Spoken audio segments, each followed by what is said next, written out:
Yo, Shortbox Nation, this is Botter, and I'm here to tell you right now that con season starts early this year with the return of Northeast Florida's premier anime, comic book, and sci-fi event, Collective Con. That's right, Northeast Florida's largest pop culture convention returns for its 10th year on March 8th through the 10th at the Prime Osborne Center in Jacksonville, Florida. 10 years of Collective Con, they're pulling all the stops out to make sure this is a can't-miss event. And the guest list they got going, don't even get me started on the guest list. I mean, they've got A-list celebrity guests and voice actors from some of your favorite movies, anime, and video games like Elijah Wood and Sean Ashton, Ray Park, Trisha Helfer, Ross Marquand, Max Middleman, and Bo-Katan herself will be there, Katie Sackhoff. Tell me what other convention is giving you the opportunity to meet Frodo and Sam from Lord of the Rings, Darth Maul, and One Punch Man all under the same roof.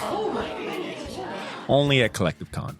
And if you're looking to get some of your favorite comics signed, or if you want to get an original sketch from some of the best comic artists in the world, well, you're in luck, because there'll be plenty of comic and creator guests there, like DC comic artist extraordinaire Clay Mann, Harvey Award-nominated illustrator John Taylor Christopher, Marvel and DC cover artist Chris Stevens, and acclaimed Star Wars author Timothy Zahn. They'll all be at Collective Con this year. And if you're looking to bring the family, or if you want to make a weekend out of it, you're in luck, because there'll be so much going on at Collective Con that weekend in the form of vendors, fan panels, video game tournaments, cosplay contests, after parties, and a bunch of fan events. You can purchase single and 3-day weekend passes now using the link in this episode's show notes, or by going to collectivecon.com to book your tickets and hotel. Buy your tickets now, and I'll see you at Collective Con, March 8th through the 10th. Now let's start the show. Ladies and gentlemen, I present to you Mr. Shortbox, Season 6, yeah.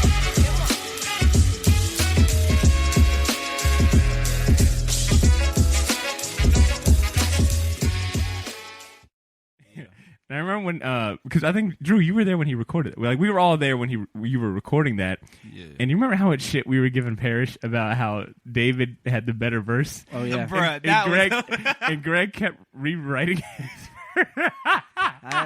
Yeah, because I think he played his first, and I was like, yo, this is so hard, I don't want to listen to anything else. That's the thing. Bro, you know what's the funny part? When I was writing, I had spit it for him, and he was like, man, I don't know, man. I don't think this is it. Because I don't, you know what I'm saying? Because when I'm just telling to somebody, I don't say it like I'm rapping it. You know what I'm saying? So self-sabotage. You know? Well, and here's the other unfair thing, too, is that David used a bunch of Avengers references. And he really just won us over because he said Winter Soldier in his rap. I was like, yo. And of course, with our simple-ass minds, we were like, whoa. Here's the thing, because I'm telling you right now, like, rap, back in that day, rap was not using a lot of just, like, I mean, you can listen to some references. It was 2015. This may basically like 1988. Yo, yeah. I walked to the house. That's 5 years ago. Myself. 5 years ago. Yeah, I don't feel like rap's changed that much. Not really. I mean, the sound of it changed. But, cool. Yeah. You know. Yeah. But I mean, as far as them using references, it's like, yo, they've been using references. MF Doom's been here since 99. Okay, like, let me see. What comic book references is he using? What characters is he using? Dude, Fantastic His Four, name is MF Doom. Iron Man reference. I mean, Okay. Wu-Tang's been... This man sampled the whole Spider-Man, 60s thing for Beef Rap? Yeah. I mean, I think maybe you just weren't that exposed. Well, wait a minute. I used to make a Megacon mixtape. No, yeah, I know that, but not a lot of, like, just, like... Okay, I'm just basically choosing the rap. I'm just saying... In the sense, you know, like, let's start the show. Shouts out MF Doom. Yo, shout out to MF Doom. Oh my God, yo, shout out to Kayla. Oh man, Short Box Nation. This would normally be a bonus episode, but with everything going on, all this relief. Yo, now we decided that this episode's got to be for the people, for the Short Box Nation in full, because I'm sure that everyone is kind of going through it right now. Whether you are, dealing with it pretty fine, or you're more on the stress side about, things impacting your jobs, your day-to-day life, et cetera, et cetera. I know these are some trying times. A lot more questions than answers. And I know I'm feeling it, so I figured, man, this one's going to be for the people. So this is episode 281? Yeah, Damn. I think it's episode 281. Ooh, I think 281 was a really dope Daredevil cover, if I'm not mistaken. I think that's the start of Frank Miller's Daredevil run. Oh, nice tie-in. Oh, I feel like we should have been like tying our episodes to comic book covers. I have been. Remember, there was a while that we were talking about over a minute. Yeah, true. Anyways, this is episode 281. This is our quarantine kind of inspired episode, and the only two people I could find that were brave enough, maybe even dumb enough, to go outside is, of course, my man Andrew Torres. Whoop whoop. And I know, David, this has not been your first time on this, on the show. It has not been, but this is your first time as a just kind of like co-host role. Yeah. So, anyways, we got our man, my little brother David, but he goes by Mecca the Marvelous. That might be what you recognize him for. What up? What up? He is one half of the awesome production team that provides the music and the beats and everything that you hear on this podcast that I feel make it extra dope. So, David, you've been producing for the show for a hot minute now, haven't you? Since what, 2014, 2013? Really? That long? Yeah, because I remember. Dang. Yeah, I remember. Freaking. When I started making beats in 2012, like I just was making beats just so I can get your approval so you can be on the show. Man, dang, I should have. Yeah, that's right. So, I mean, yeah, we got David, aka Mecca Marvelous, on the show. He's been associate of the show for a long time, but I don't think anyone has had a chance to like really get to hear his voice longer than like not 5 seconds. Yeah, because I fast forward all the time. Like, I'm just like, yo, get me to the show now. I mean, in all honesty, David has shown up. I just try to get to Ed's part, just honestly be honest. Like, I'm like, all right, Ed, and great show, bud. This is really good. You covered everything that I needed to hear. It's professional. It's very well done. Well, I mean, David's definitely been on most of our music artist spotlight episodes. Yeah, definitely, because I've seen him basically nod to your questions. Yes, like I'm like, hey, David, this is a video, this is audio, not a video. But yeah, I mean, he's done most of our short box freestyle ciphers from our previous episodes. But I wanted a chance to get him on the show and kind of hang out with us, mainly and especially because our normal co-hosts like Ed, Ashley, and Cesar couldn't be here with us today. We're kind of recording outside of our normal schedule. So we're going to treat this like any normal weekly episode despite some of the circumstances underway. What I like to do with our weekly episodes is do our shout-outs in the beginning because I feel like, it is the listeners in the Shortbox Nation that make the show possible. So I always want them to be in the forefront. And then, of course, we'll open it up to some dialogue. We've got a few new patrons, Drew. Like a few folks. Shut up, really? Yeah, man. A few folks decided to go ahead and join the Shortbox Patron Nation. Yes. They felt like the show was good enough to go ahead and contribute their dollars to help us kind of keep this operation running. Ooh. So I want to go ahead and give them the proper shout out. So let's get this round of applause ready. We've got our man Kevin Bacozy. Kevin Bacozy. Hey, shouts out to you, boy. Thank you, David. All right, we got our man Tom Solo decided to become a Shortbox patron. That is a dope name. Yeah, Tom that's great. Solo. And he spells it with an H, Thom. Get out of here. Yeah, it's pretty nice. All right, cool. Even the Tom part is like, is it Tom or is it Chom? Tom?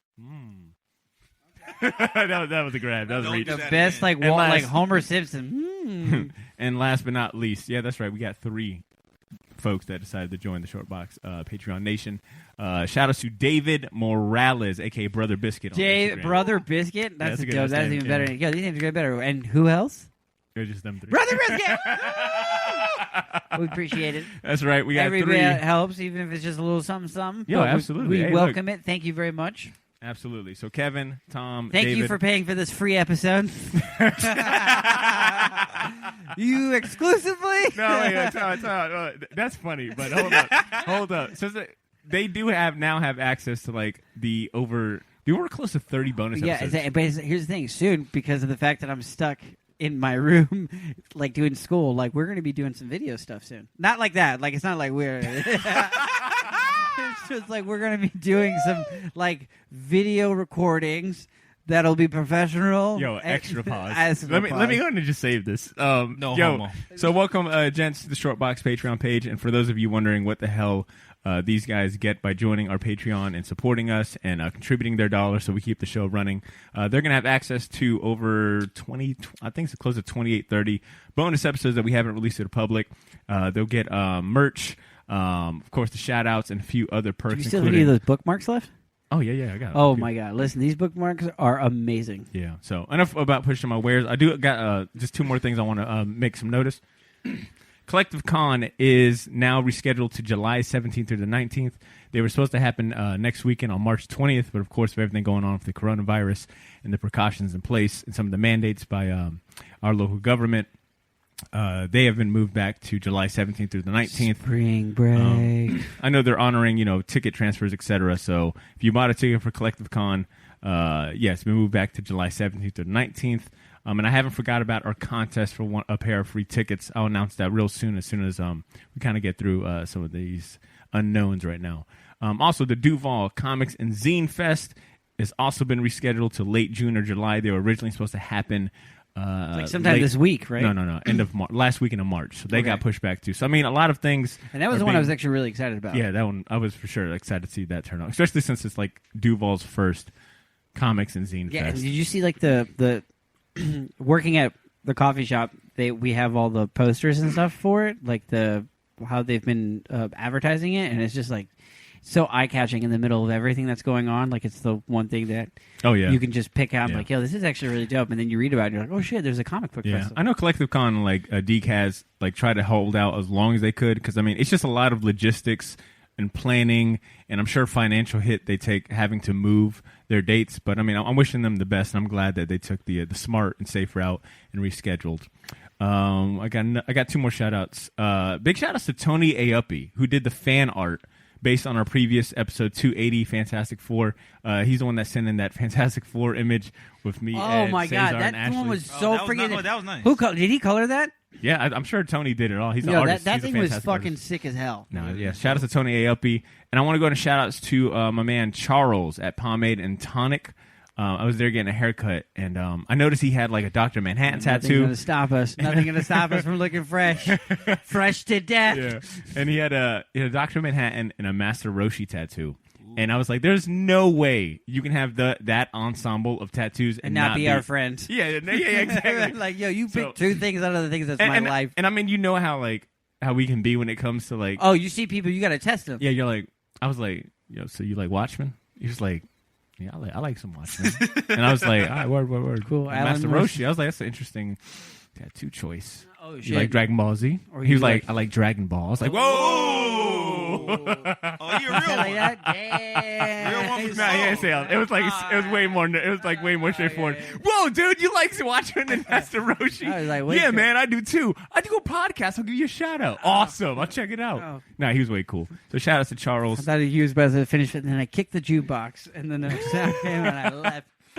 And lastly, and definitely, really importantly, I want to go ahead and shout out all the local comic shops, man, and specifically, and not limited to, but just for sake of time and who I've reached out to personally. Shout outs to Gotham City Limit. Shout out to Altered Egos. Shout outs to Mythical Mountain. And shout outs to Coliseum Comics in Riverside.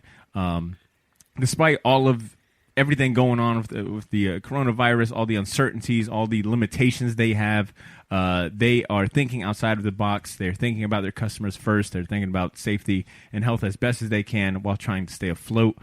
All of them are thinking of new ways to still allow you to get your comic books. For example, I know Mythical Mountain is doing like online orders on their website. They're doing curbside pickup. Same thing with Gotham. I know they're doing curbside pickup. You could just pull up, give them a call to bring your comics out to you, or you call them, tell them, hey, hold this, that. Same thing for Altered Egos. The most important thing I want to definitely communicate, especially having reached out to them, is that they want the message of safety first. Wash your hands, stay away from large gatherings, and most importantly, think about others too, man. It's definitely a moment where we should all be kind of cognizant about our fellow neighbors, family, and friends. It may not, have a direct impact to you, but you never know who it may negatively impact. So, let's be conscious about others. Wash your hands. Try to stay safe and healthy as possible. Big shout outs to all of those comic shops, man. It's definitely heartwarming to see them doing what they do for the comic book community. So, yeah, that is all I've got as far as shout outs. It's always like, Well, thank you for listening. So you guys have a good day. it always feels like, that's like, that should be its own segment. So with that out of the way, Shortbox Nation, we can finally get into some of the fun stuff, because we are here to escape from all that dread and worry and talk about some good stuff, man. So, Drew, what have you been up to as far as like trying to keep your mind off of everything going on outside of the virus? I mean, what are you consuming? Have you watched? I mean, this is like a perfect time to catch up on the things that you wanted to catch up on. But you know damn well you're not going No, to. hell no. Because you're like doing everything else. But My life is that that meme where it's basically the dude from Narcos. It's the one where it's who's the main guy from Narcos? The guy that gets killed. What's his name? Murphy? Not Murphy. No. The main dude from Narcos. Oh, like, fucking Pablo Escobar. Pablo Escobar. Have you seen that meme where it's basically Pablo Escobar just waiting for his friends? Yeah. It's like me waiting till 4, and it's just like him on the thing. Actually, I think in either season 1 or 2, it got to the point where he couldn't leave the his compound because he had so many hits after him. The government was after him. That's just Are crazy. you comparing yourself to Pablo Escobar? Well, that's what a lot of people feel like. Like I feel like a lot of people have Pablo Escobar Minus the money and like I got notoriety. no money and no notoriety. So like I feel like that's what everybody's doing. But to keep my mind at ease and trying to like challenge things, there's a bunch of things that I've been doing. Recently, I've been just finishing my book from Pierce Brown, but the one thing that I'm excited to talk about is The Flash. The Flash. The Flash on CW. Oh, wait a minute. Are you doing a rewatch or something? You definitely rewatch. Angela is definitely watching. Okay. Because I started on season 2. Like it was one of those like I really want to. I had watched randomly one episode of the CW like of Flash, and I was just like, damn, like what they how it's one of those like what they have been up to like.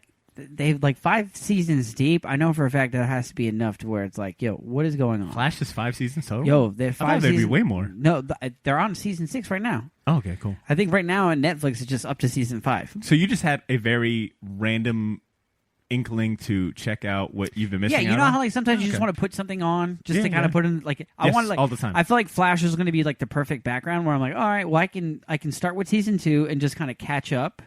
But then I started watching season 2 and I was like, damn, I forgot like how good the Flash is. Yo, especially season 2. That was a great season. Yeah, and here's the thing is, David, you can David's like, yo, these Yeah, fucking David, nerds. yeah, When are we going to fucking- talk about rap? Well, feel free to, like you have a girlfriend, so here's the For thing: and this is like I'm pretty For sure sure. this is for all listeners, foreign and domestic, boys, girls, whatever. Like if you have a loved one that you want to get them into a show, and you know it's like how kind of hard to get people into a show, you just kind of like just watch your show, do your own thing, and then they'll come find you and they're like, "What are you doing?" "Oh, I'm just watching this show." And like, "Can I watch it with you?" "Sure." And then they start asking questions, and they're like, "Got him." You're like, all right, questions? You're like, you want to watch the first episode? Yeah, let's watch the first episode. So is this the tactic that you took with your... well, no, but like, here's the thing. That's how you do it. Mine was just by accident. I was watching it, and then Angela's like, yo, this looks really cool. I'm like, yo, this show's so good. And then I'm like back to watching it, and then like, hoping that you being passively dismissive would be enough for them to be like, I'll leave him alone. Yeah. So then she's like, well, okay, well, what's Backfired. this thing? No. So then so we were talking about it. I was like, yo, let's watch the first episode of the first season. Actually, let's go back. Yo, this is Botter. Sorry for interrupting this episode, but I'll keep it brief. I wanted to let you know about a massive sale we have going on over at the Shortbox store on all of our merchandise and apparel. That's theshortboxstore.bigcartel.com. You can now save 20% off your entire order using the discount code YOO, Y-O-O. So if you've been waiting for the right time to finally buy that gauntlet snapback, or if you ever wanted to buy any of the shirts you see me wear on the podcast, well, now's your chance to get them for a steal. We still have a few sizes left of everything, but they won't last long, and once they're gone, they are gone. And then I mentioned that all of our apparel is screen printed on high quality material. None of that heat transfer or direct to garment stuff. Our shirts are some of the most comfortable ones you'll ever wear, and the hats look even better in person. So wear your support for the Shortbox Nation proudly, knowing that you're going to look damn good doing it. Get to theshortboxstore.bigcartel.com as soon as you can, and don't forget to use that discount code YOO, Y-O-O, to save 20% off your entire order. All of this information can be found in this episode's show notes if you want to get there faster. Thanks for not pressing fast forward. Now back to the show.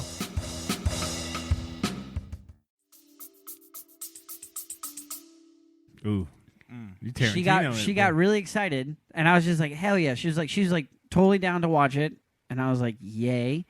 But then I asked her the question, like, do you want to watch the first episode or his first appearance? Ooh. And she kind of looked at me. She's like, "Oh, What type of trick question is Yo, that? and she's like, "Oh, I'll watch his first appearance." And I forgot that he actually has which is crazy because we had I called you and I was like, "Yo, you know what's crazy? That these comic book shows have been along for so much. Like, are you caught up on all the DC shows that they have right now? DC shows, I know about them, but I don't watch them. DC. Wait, real quick. What?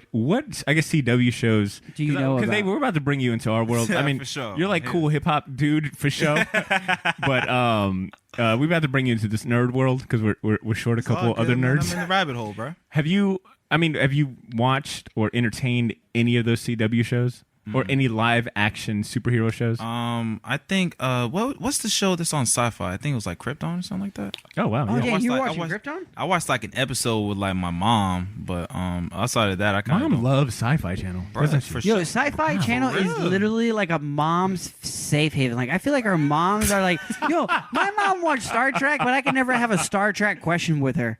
Like, yo, my mom for the longest time watched like Star Trek. Like she stays on Sci-Fi, and she'll be knowing like the lineup too. I'd be like, yo, she's like Thursday they show this, but then Friday something. Oh, that's a movie. But sometimes it's C-list movies. It's just I wish I could walk in on Mom watching Sci-Fi because I was walking in when she's watching QVC. So Oh, it's like, yeah. damn it. Like, damn, Yeah. how's this Or gonna Bad Girls Club of whatever location. like Atlanta? Yeah. Damn. Okay.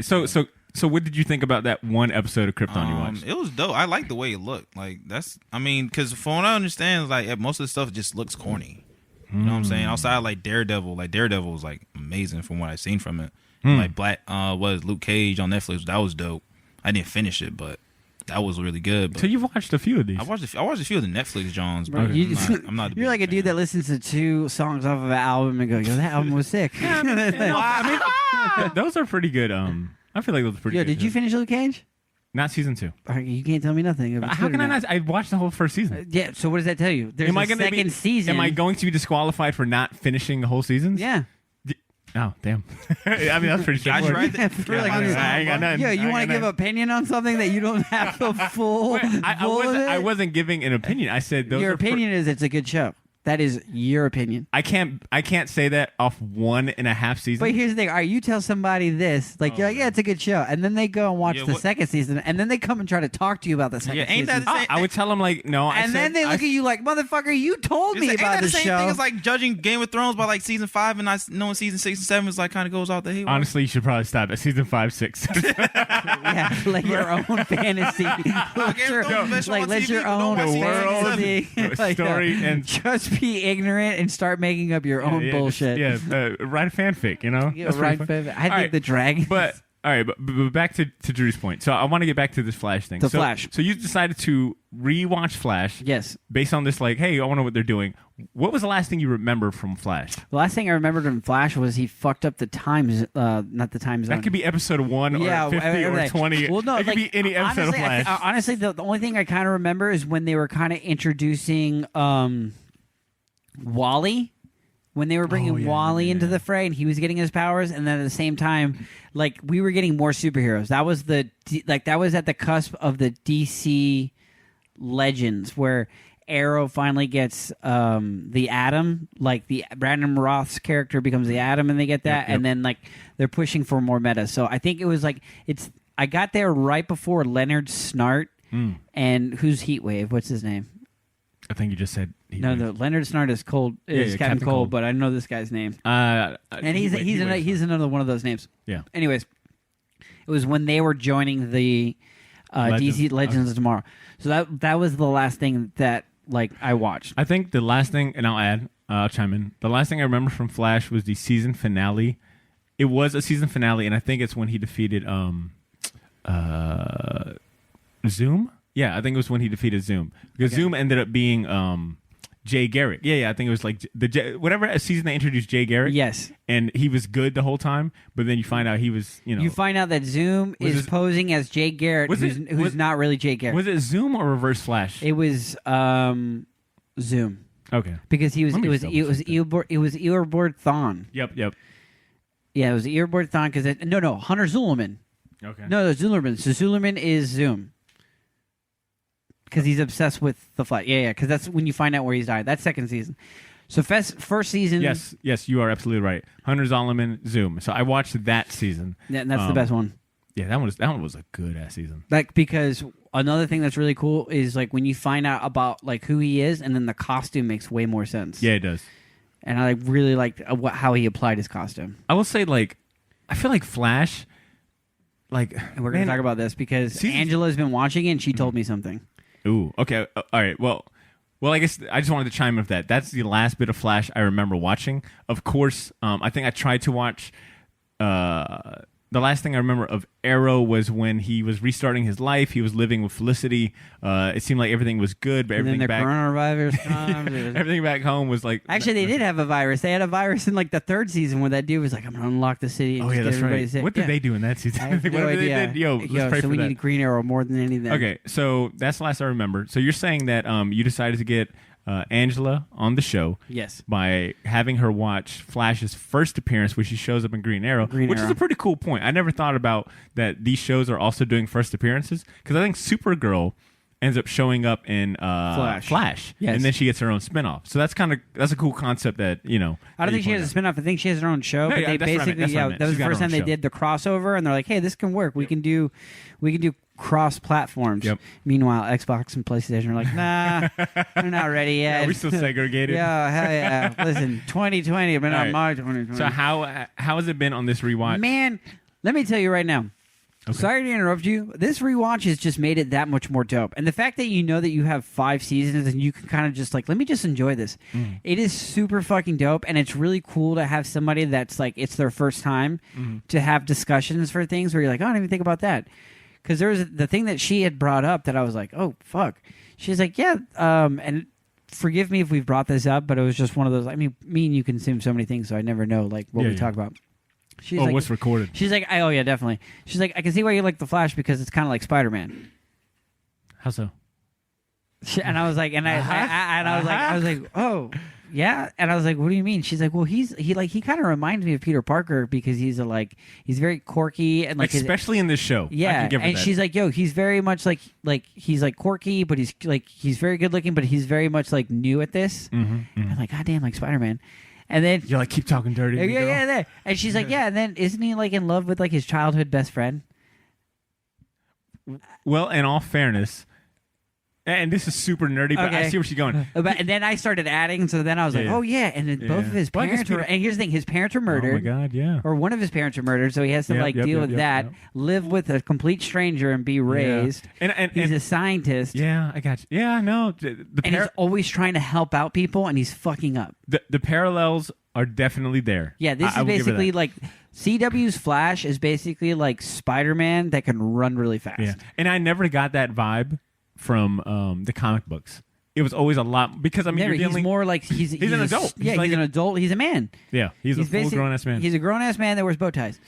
And that's like yeah. Interesting, like just tidbit to throw. Yeah, you're just Thank like, oh, bow tie. This guy has no adolescence problem whatsoever. This So- guy's so not has- like dealing with like so- young man shit. So watching it with her and getting her first time perspective. So it sounds like that's been enhancing your enjoyment. Yes, all due respect. Listen, as much as All due respect. as much as I love watching TV shows with people, it's just like she's so good because she'll ask questions and then it's a classic thing. She'll ask a question, and then 10 seconds later, before the time that it takes me to explain and talk over it, It's already been made a resolved point. it, yeah. It resolved itself. So that's why now I put the captions, so it's like, hey, you just wait. Yeah. It'll be I telling. feel like questions are like I get the need to ask them in the middle of the episode, but to your point, a lot of times them episodes, they, especially Flash, I always felt CW in general. And Flash did a lot in season 1. So much happened in season 1 that I forgot that she's texting me about, and I'm like, damn. Dang, she's watching it without you. Yeah, shit. Like we've already talked about. Oh, y'all this. had to talk? We had to talk. Betrayed I was you, like, bro. listen. No, they had to like talk. you can watch season 1 with it. Like I was like, go ahead and watch. Like I will watch season 1 whenever we hang out, and then when I leave, got you it. can get that. But at a certain point, when you get to season 2, we are going to take the same race together. Okay. Ooh, very, very, very good pun. So yeah, she's like, oh okay, We're I'm gonna already take down this for it. race together. Thank you. David. So she was like, Bird boy. yeah, this is Bird Boy. So I mean, it's incredible. The rewatch is really, really good because I realized how much thought they put into things, and then just like the way that the acting is. What's been your favorite episode or moment thus far in this rewatch? Because you're only not even through season 1, I imagine. No, like I got all the way to season 2. So Oh, if you cool, want to ask me like either season 1 or season 2, I mean, just in general. oh man, season 2. The best thing about season 2 is basically when Grodd shows up, like when Grodd Yeah, shows that was up, a good. That was like, I was like, that was damn, good. then like the That was real entire good. time Grodd, Because he looks good. Like he looks and super good. The graphics look really good. They were true to his character. Like, and it was. Oh man, I remember that episode where he like revealed himself, and I was like, "Yo, they got Gorilla Grodd Yes. on this Flash Bro. man. And then here's the thing, and this is one thing I was like, yo, but see, so Tom Kavanagh, we've talked about that. Tom Kavanagh That dude is so good. Yo, he's a real He's MVP. awesome. So in this one, remember, so in season 1, he's playing Tom Kavanagh playing Zoom, here's the thing. Yeah, like everyone. Yeah, in second season, he is Tom Kavanagh playing Professor what is his fucking Wells? Yeah, He's Professor playing Wells. Tom Kavanagh plays Professor Wells playing Zoom. Yep. So like he has to like be himself but act like he's Zoom, which is weird. No, dude, he and even in the last season I can remember, so it must have been season 4 if I'm remembering that Zoom that Zoom season. He ends up playing, or it was the next season, I guess. He ends up playing a future version of himself or something to that effect. Yeah, Third Like, Earth. He plays Earth. Yeah, 3. yeah. And I was like, yo, this is so cool that I don't know if it's a running joke that they're aware of and they're being meta about it, but it's cool that they keep giving him like different Like roles. you're a different person. Yeah, than you're yourself. a different version of yourself. Yeah, that's that's a cool ass little Which is aspect. cool. Yeah, it's a very cool aspect because then they establish basically the multiverse. So I don't want to get stay too long on this Flash thing because David's here and he looks really Oh, sad. man. No, I'm chilling. He's like, Yo, I'm hey, look, I'm in the chasm look, right now. look. David didn't realize this is what music he was the show that he was producing music for. Yeah, and we. He was like, fuck. He was, That's what we're talking about? He's looking at us like, yo, if I would have known it was this nerdy, this is why my brand has been watered down. Yo, y'all ain't cool. That's why I haven't made it yet because I feel like you guys are tying me down. No, that's really cool. Yo, but the rewatch. she brought up the Spider-Man thing. She's the one that brought up the Spider-Man thing, and I was like, damn, this is actually. I was like, yo, this is actually my favorite thing because like this is how I can definitely argue the points of just like, yo, yeah, it kind of makes sense here, and then also with the Flash's villains. Like, if you really think about the Flash's villains, he has Spider-Man-esque villains. Oh, his rogue gallery is Just if not as good as Spider-Man's rogue gallery. I think some of the best rogue galleries belong to Spider-Man, Batman, and Flash. Because Oh, okay. I think, and I'm sure I could probably think of I mean, more. there's way more. But right now, I'm on the spot, and I'm going to say Flash, Batman, Spider-Man have like the best rogue galleries. Okay. And I think it's because I think it's because so much attention has been given to fleshing out Flash's rogues, especially in the comic books. And I want to give big shout outs to Jeff Johns when he did the Rogue War series, which I recommend if you are interested in reading Flash or if you've never read that series and you're a Flash fan. That is a must read. Jeff Johns' Flash series with Scott Collins. There's is a reason amazing. why Jeff Johns is God, where it's he's amazing. at. There's a reason why Jeff Johns is where he's at in the company that he works at. Yeah, for sure. Shout out to For Dan sure. Didio. And the reason why he got there is because Flash. Like Flash Oh, is 100%. the one thing that was just like, yo, this guy knows it right. 100%. But no, Angela likes Captain Cold. yo, I won't lie. When I first started watching him in the show, I was like, yo, he's trying. Like his acting is too. It's so he's good. Trying too Here's hard. the thing. It is, but it grew on me. So it grew on good. Me. Yeah, that's the thing. It's so good. So that's another thing I'll tell you. My favorite character now, besides, it would have to be Leonard Snart. And another reason why is like when any of the episodes that he showed up on, like yo, the stuff that he's dealing with is really cool because it's it turns itself on its sides because Flash is not only fighting him, he's also teaming up with him. Yeah. So those are by far all good. And then Angela is a really big Doctor Who fan. Mm-hmm. So at some point, she wants to watch Arrow. Oh And- man, the first two. Oh, bro. Once again, Arrow probably had one of the best. Can we talk about some other things too? Flash's first appearance is actually the first appearance of the Mirakuru and is technically the first appearance of Deathstroke. Wow. It's That's a lot that happened in it's that the series. reveal. Yeah. It's the big reveal. So in the first episode of Flash, they kill Homegirl, the girl that was on the island with him that gives him the bowstring, Shadow. Yep. They shoot Shadow. She dies in that episode. That was such a good.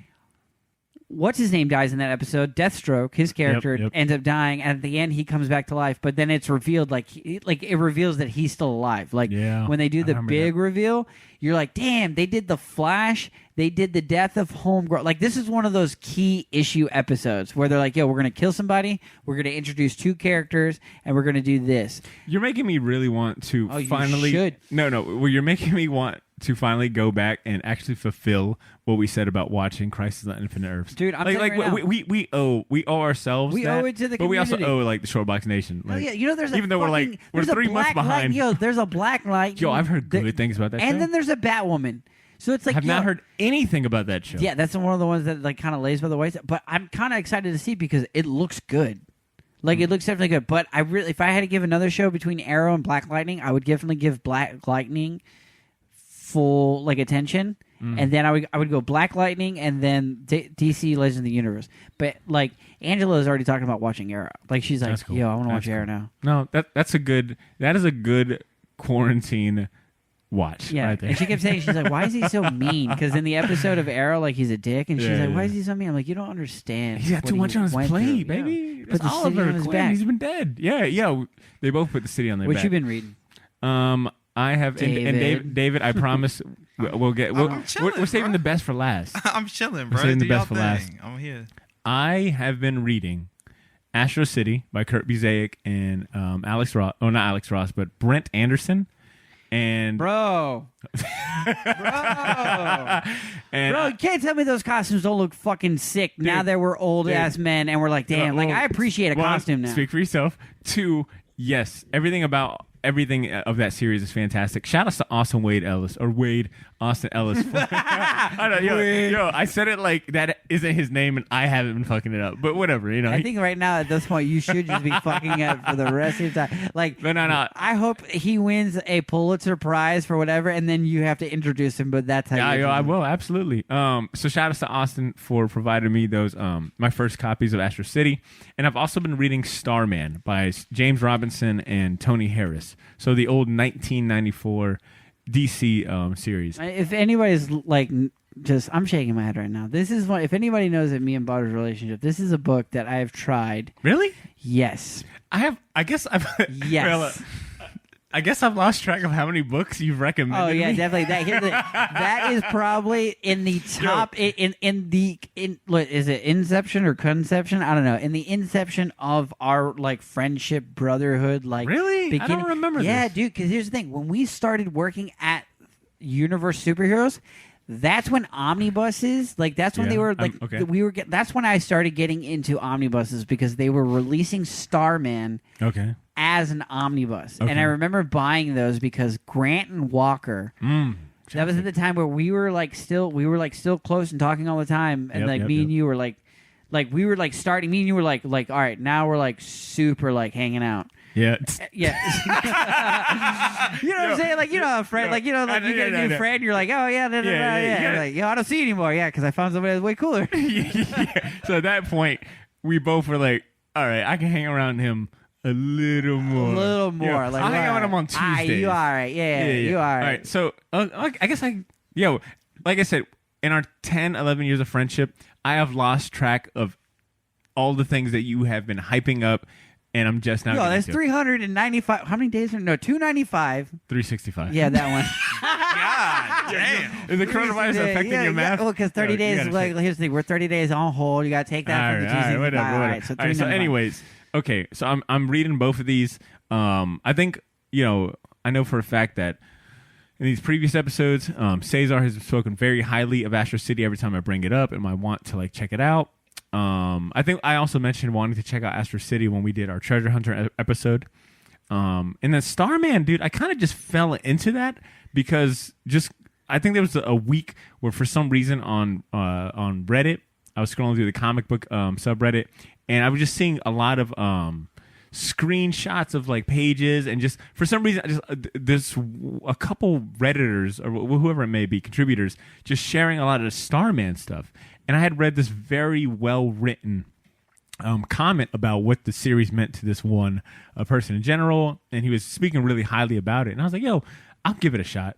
So the DC app, I think, has all of the first series, like, Yeah, it's the, like the 72 issues, I think. Yeah, it's like 60 something. So DC, if you got the DC Universe app, you could read the Starman by James Robinson, Tony Harris. I will admit, the art in the first couple issues is not my favorite. This art is not my favorite. It's dated. It's very dated because it's up there with, like, if you look at that, it's the same time that, like, Preacher came out. Mm-hmm. Like, it's one of those, like, real dated Vertigo books. It's one of those, like, this is a DC book that should have been a Vertigo book because of the team that they had.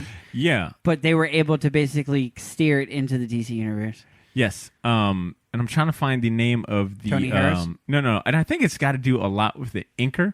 'Cause Tony Harris's artwork isn't bad in some panels, but the inker And I can, it's Wade Von Grow Badger, and I know he's done some Stuart. He does a lot of inking for Stuart and Monin, I believe. Oh, okay, yeah, and that makes sense because the way that his colors work, very much like how they transcribe on page. Yeah, so I mean, just a quick gist for those wondering, what is the Starman series about? It is about Jack. Do you remember the Jack Knight? Thank you so much, Jack Knight. Jack Knight is the son of the original Starman. His brother, I think, is Daniel, right? Daniel? You remember? Yes. Daniel, yeah. His brother Daniel had taken up the role of Starman in the present time, but his brother gets assassinated. Of course, it is a conspiracy set up by like one of his dad's, the original Starman's nemesis named the Mist, and his two kids. So it's kind of like this tale about like lineage and like Wait, living the Mist or just Shadow? The Mist. No, Okay, the Mist. Okay, sorry. The Shadow though does show up. He's like this weird villain. Yeah, that's just but he's like- not really a villain. He's kind of like a weird oracle in a way. Oh my god! So at some point, not to No, I could definitely tell he's going to play an important part. No, the only thing that I would say that's really, really cool, at some point when this series ended, they brought it back for Blackest Night. Oh, I do remember that. So for Blackest Night, it got one issue, and it was one of the ones like, oh shit, we got one issue for this. But all right, so how many issues are you in? I finished the first series, so I finished up to issue 6. So are you going to be following it or what? Or just wait until you're bored? No, dude. I'm going to continue reading it. Like, I've been reading Astro City in the afternoon and then Starman at nighttime. Do you ever divide your comic books Yes, up by like most definitely. evening and night? Yes, I do. So in the morning, because I have natural sunlight, I'll be able to read during the day. Like I'll read a trade, and then at nighttime, that's when I read the iPad and anything digital Yes, that I need to read. Same thing. Because then I can just basically we've all done that weird, awkward fucking hold trying to read in bed. Yeah. It just don't work. Not only that, but like the lighting just don't do it justice. I like reading physical stuff in the daytime because I feel like natural light just kind of enhances. Or I you can't get do like panel by panel. I have to see full page. I Agreed. got to do full Agreed. page. I couldn't do like I wouldn't be able to do a flashlight to panel thing if this is like the thing. I was like, nah, I got to read during the day. Yeah. So that's what I've been doing. So I've been enjoying Starman, and like I said, it's one of them books where it's not perfect. The art is not that amazing to me. The lettering To me. yeah, I want to make sure because it's so critically acclaimed right now. So the art isn't like my favorite. How about I say that? It's not my favorite. The wording and the way that some of the text reads is a little weird at times. Like I don't know if it's the lettering or some of the text, but something about the way It's dated. It's definitely dated. It's a dated book. I totally understand how you're saying like the way it flows. But I say all that. I'm sorry to say I have been really fucking enjoying it. Of course. Like, dude, it's a good story. Like, I love the fact that Jack is very like he spent his whole life kind of like denouncing his father's like superhero role as a superhero. Like, he's always been like kind of the black sheep. He's really into like vintage old stuff. Sounds like you. Yeah, right. Damn, wow. Like, so he's very like hesitant about taking up this mantle, but he rises to the occasion because like his brother ends up getting assassinated. His city goes to like hell because of the Mist and his children, and his shop, the one thing that he really cherished, like gets burned down because of the Mist and whatnot. And he's like, look, I am reluctant to do this, but I'm going to do it. I don't want to. Yeah, But I will. So it's a cool story right now, as far as what I've read about a reluctant son taking on the mantle that his dad and brother really. Yeah, like, and that's held. awesome because you deal with it at any point. He can just say, "Fuck it, I don't want to do this anymore." Yeah, he's even given the option by his dad. Like his dad is like, "Yo, I know that you were never meant to be a superhero. Like You I ain't shit. Your brother. Like, oh god, what if that was Yeah, a superhero? exactly, Like right? you fucking play with toys. So it's been. I finished issue 6 yesterday with Astro City. I ended up buying the first trade, Life in a Big City, from Austin. So funny because I wanted to buy that from him, and then he's like, he already Beat you takes to him, Yeah, mother- yeah, I was like, suck it. damn, damn, black. So I ended up reading that, and Drew, I swear to God, another Yeah, instance. cool way to rub it in. Cool. Another instance where the art was, it was kind of off-putting. Really? Issue 1. You did not fuck with the art like that? Time. So Brent Anderson does the art, right? Yeah. And it's one of those comics I remember when I was first getting into comics.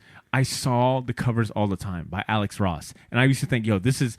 That really kind of helped me get into Alex Ross. I mean, Alex Ross doing Norman Rockwell. Yeah, essentially, right. Yo, he did Norman Rockwell for Superheroes on Astro City.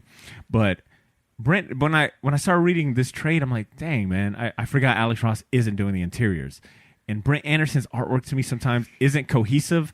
Like, sometimes it's overshadowed and inked. But Drew, I swear to God, I finished the trade yesterday, so it's got about 6 issues, 7 Cool, issues. I'm gonna borrow it, And bro, bro. it's bro. Oh God, I can't believe I said bro. It's But good, bro. It's one of the like, yo, his art to me gets better because it fits the vibe. By the time I got to issue 2 or 3, and I really got into like a good momentum, I'm like, damn, yo, his art. I can't see no one else doing this art. Okay, so this is basically this is like the Ryan Otley, Robert Kirkman, Invincible kind like of Invincible type of vibe, because it starts off with Cory Walker, which you're like, oh, the art's there. Maybe not so much then with that. Because no, I'm saying you see Ryan Otley's art basically. Yeah, true, basically, he goes and you're like, Yeah. all right, this is kind of. But then from there, it just goes Yeah, all the way. Because when you're right, when Because you're telling me that you like this artwork now. Yeah, I do. Because now it's like, yo, I can't see anyone else drawing Astro Okay. City. I love and for anyone wondering what Astro City is about, it's basically an anthology series that focuses on a city called Astro City that is populated by, hundreds of superheroes, and it focuses on. It kind of bounces around. Some stories focus on individual superheroes. Some stories focus on the residents of the city and their outlook on the superheroes and how things function around the city.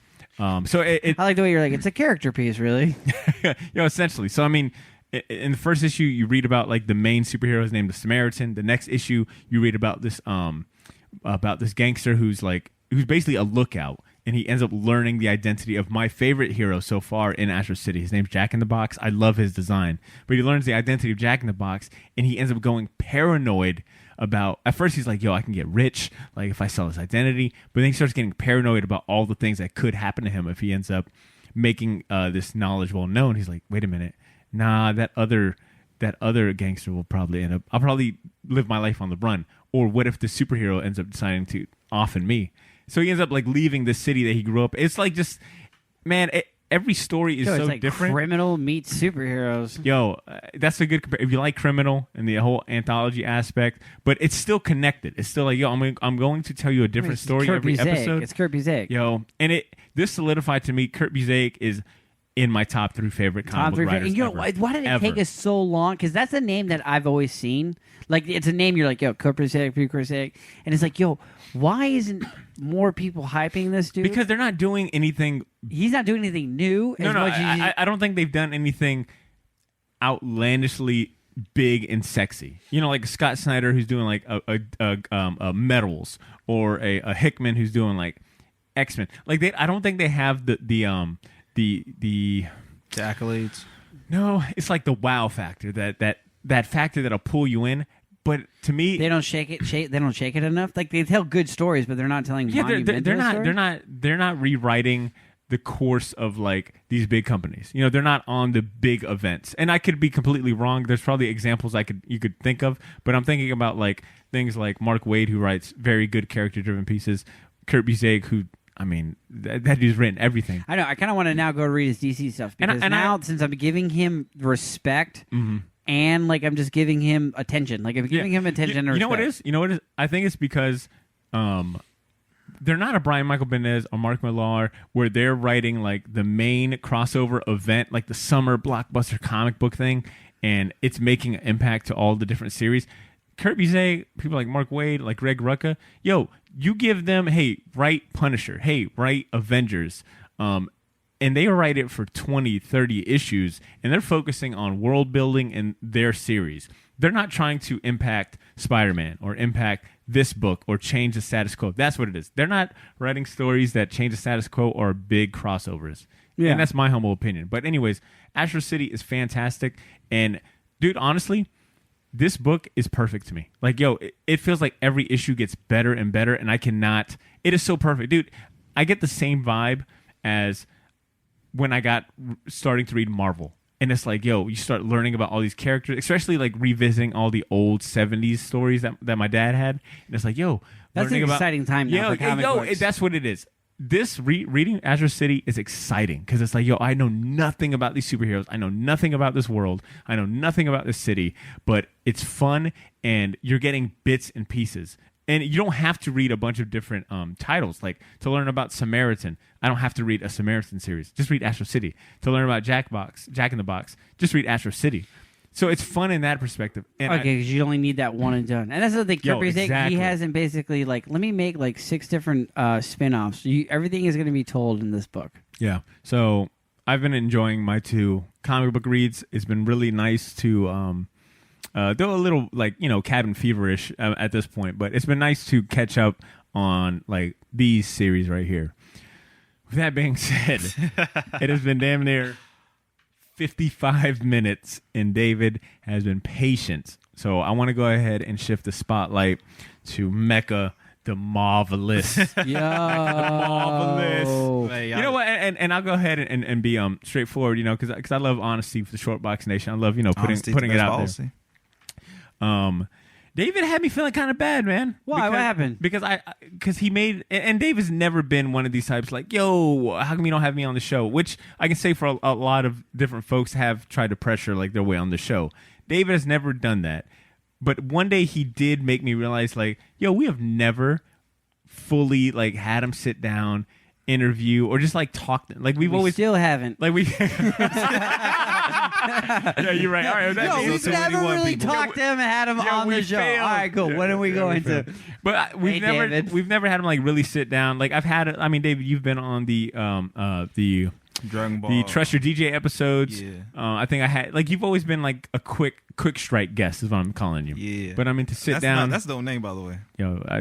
Trademark. Don't be trying to like name your next mixtape Quick Strike or some shit like that. You foiled my plans. But D, I guess I'm going to start out by asking you, what have you been consuming, media-wise, during this? I don't even know if you're staying home or following any of the guidelines. I mean, you're young. You're probably running Probably around, touching stuff, for coughing real, on things, coughing openly and freely. Oh, What have you been consuming while things are kind of shaky outside of this whole virus going on? I mean, I normally don't really watch like a lot of stuff just because I'm so focused on music. So I mainly just focus on like listening to music and working on stuff. But I was in Atlanta with Uncle for like a week, and I actually had the time to decompress because things didn't happen the way it was supposed to happen. Mm-hmm. So I actually got a chance to watch Castlevania on Netflix. I watched season 1 and like up to episode 2 of season 2. Dang. Yeah, that's Yo, I've heard. Yeah. And whatever you heard is probably right. Yo, Shaggy Black being a name that comes to mind when it comes to Castlevania. I think Ed had posted something on our Instagram page about the new season coming out. Yeah. And Shaggy Black was one of the first ones like, this shit is so amazing. Man, listen, Uncle was playing that when I came in the house. He was already on like the last episode of season 3. Damn. You know what I'm saying? Like, that show was nice. Like, I did not think that show would be that good. Yeah, it definitely basically wants me to find out more about Castlevania, and I'm like, yo, like, I remember playing these games, but I don't remember playing these games. Like, damn. For real. I never even knew there was a story to these things. I was like, oh, you're a vampire killer? Vampire. Okay, bet. Okay. Yeah. Hey, what's up, man? How's it going? So you caught up with that. Are you still watching it being back home now?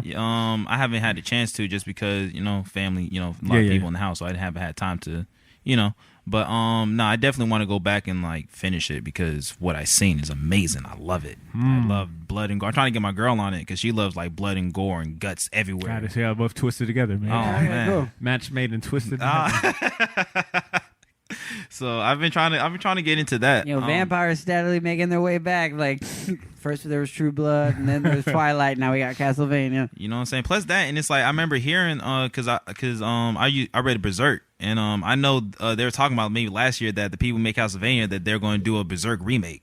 And that's dope because didn't they already have a cartoon for it though? We don't talk about the new one. That's trash. That's garbage. Yeah, Drew, come on. It looks terrible. It looks terrible. We don't speak. That's like Nostradamus. We don't talk on that. Like that doesn't exist right now. Okay, you're right. Nas' third album. Yeah, we don't. Fourth album. Oh, my bad. we don't talk about that. But I definitely want to finish that. I know I definitely want to like reread like Rurouni Kenshin. Like it's been so long since I Rurouni read Kenshin is still one of my favorite mangas I've ever read. Oh, for sure. Never finished it, but I gotta. You never finished reading it? No, I ended up buying like the first 3 Viz Big edition.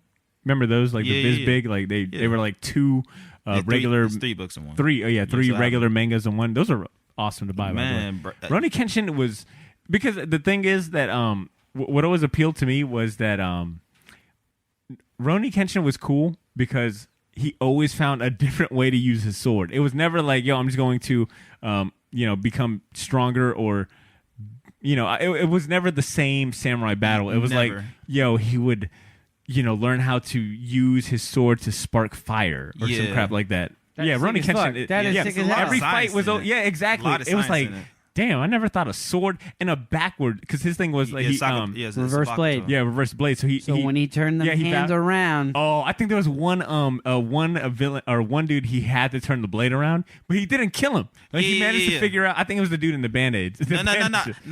It wasn't even that he turned the blade around. It was because he thought like it was like, oh, it's a split moment. All right, bet I'm gonna just go ahead. You know what I'm saying? Break my oath real quick. But it turned out that it was a reverse blade. I know exactly what you're talking about. I forgot dude's name. He was part of the Jupan Gatsu. Rurouni Kenshin is and I remember watching the cartoon. How many seasons is that? I don't remember. I stopped caring after Shishio. Shishio. But the manga goes forward. The manga is amazing. Like, it's still going? Nah, the manga's been done for a minute, because after he did that, he what's his name? Forgot his name. Nobuhiro Tagashi. Nah, that's Yu Hakusho. It's Yu Hakusho. But whatever dude's name is, I my bad. But he did Buso Renkin, and that was decent manga in and out of itself. But it was it ended like 2003, something like that. Damn, that's like fucking 17 years ago. Yeah, Rurouni Kenshin's old, bro. Well, Rurouni Kenshin originally aired 1996 to 1999. What? Yeah, I mean, it was one of them like Toonami shows that. Thank God. Well, how many episodes is that? Because I don't want to. I think it's like around 120. But that's fucking that's doable. Not these 600 episodes. Yeah, I mean, but at the Shisho arc ends at like episode 64, so it's like 64. Yeah, I can't. I could probably find it if I. Had a little more time. But anyways, we have all the books at the crib. Like I have every single volume of Rurouni Kenshin. I read it. Really? Yes, we do. I might let Angie hold. Sorry, it's 95 episodes total, according to this quick little search. Yeah, just stop watching after 64. Dang, it's one of them shows. Yeah, because you know to what I'm make saying? up your own ending. Nah, it's not even that. It's kind of like with the original Fullmetal Alchemist, where like the manga was still going, so it's like the people who made the show, they kind of had to make their own ending or something. Yeah, like that. so that's where we got Fullmetal Alchemist and Fullmetal Alchemist Brotherhood. For sure. And they're both really good. Like at some point, there's one thing that happens that like it loses all of its like, but then after that, it's like Brotherhood still manages to make it a good show and give you good surprises. I don't think that and this is why I wanted to have David on the show. One, to like kind of add like a extra co-host and whatnot, but also because I don't think a lot of our listeners who also really dabble in anime and manga know that the dude that's providing 50-60% of our beats and instrumentals is also a big anime manga fan. So this is kind of cool to kind of get David's input. Okay, so you're catching up on Castlevania. Yeah, for sure. You're probably gonna start Rurouni Kenshin here soon. From cool. Are you a Naruto, One Piece, or Bleach fan? I like Bleach out of all of them. Okay. Did you see the announcement that they're going to be doing a new series? Oh yeah. Whatchamacallit? I just seen that yesterday. I know they're going to do the 1,000 blood a year, dude. 1,000 year blood war. Like I was telling Drew, because he recently had gotten into really watching Avengers Assemble, and I was telling him like, dang, Avengers Assemble is among the cartoons that I put in my list of like cartoons that I had already moved out of the house, and every time I'd come over the house, Joe and even Ellis at some point and Dad were all really watching. You talking about the John that was on like Disney XD? Yeah. Oh yeah, that was like I remember y'all would anytime I'd come over, y'all would be talking about it. Dad was always like, "Yo, you gotta watch Avengers Assemble." But Bleach is one of them series that I know I didn't get into, but you, Joseph, Ellis were really big into. Like y'all used to stay up all the time for Bleach. Oh man, Bleach is drawn. The reason I like Bleach is just drawn so nice. Like yeah, I remember that. Yeah. Like if you look at like the earlier mangas, because I have a thing where I just like things that don't look perfect. Like the manga is drawn so expressive. It's so like Naruto isn't that expressive. One Piece, it is, but it's One Piece. We're gonna keep that word. That sounds so bad. It's One Piece. But No, but I know what you're talking about. Bleach's art, like it changes. Like it's really pretty for sure. Especially the early, like the Soul Society art. Bro, come on. And the character, here's the thing, and the character designs were enough different to where you're like, damn. But then also, like there were some people you're like, I don't know if this person's a human. I don't know if this person's a demon. Like, yo, who the fuck is this guy? And you're just like, yo, they're all soul reavers, right? Soul Reapers, yeah. Soul Reapers. Which I was like, man, I like the fact because. I don't know what came first, Kingdom Hearts or Bleach, but it very much reminds me of like, yeah, like Heartless Keyblades, like the Society, like. Real quick, I think Bleach came out first. While we're on the topic of anime and mangas, David, what is the last? What's the last anime that you watched that you were really into outside of Castlevania? The last anime that I really watched, man, it's been a minute. You say My Hero Academia. I was reading that, but I hopped off last year, like 2 years ago, because I finished. I caught up, and then I was like, well, I'm gonna wait, and then I never got back to it. I was reading it though. My Hero Academia was nice. I mean, the last time anime I rewatched Fullmetal Alchemist Brotherhood, like maybe like 9 months ago. Okay, but nothing like out of like Hunter x Hunter sort of. I tried watching Seven Deadly Sins. Like out of this new group that's coming out. New group. This new like it's like the freshman, like XL Freshman 2020. Yeah. I mean, there's a lot of shows I want to watch. I know this show called No Guns Life that I really want to watch. It's like I haven't watched it yet because I can't find it on Crunchyroll or Verve or anything like that. But it's about like this detective. He's like a gun. Like his face is actually a gun.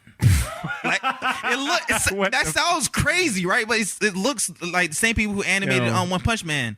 They did that. You know what? I have no room to first judge. Season or second season? Because I heard second season. No, was season trash. one. Season one. Okay, Madhouse. Madhouse. All right. It's that. I watched. There's another thing that goes into a lot of work. Like, Yeah, like you can't just make an anime. You got to get the right crew. Yeah, exactly. Kind of like an album.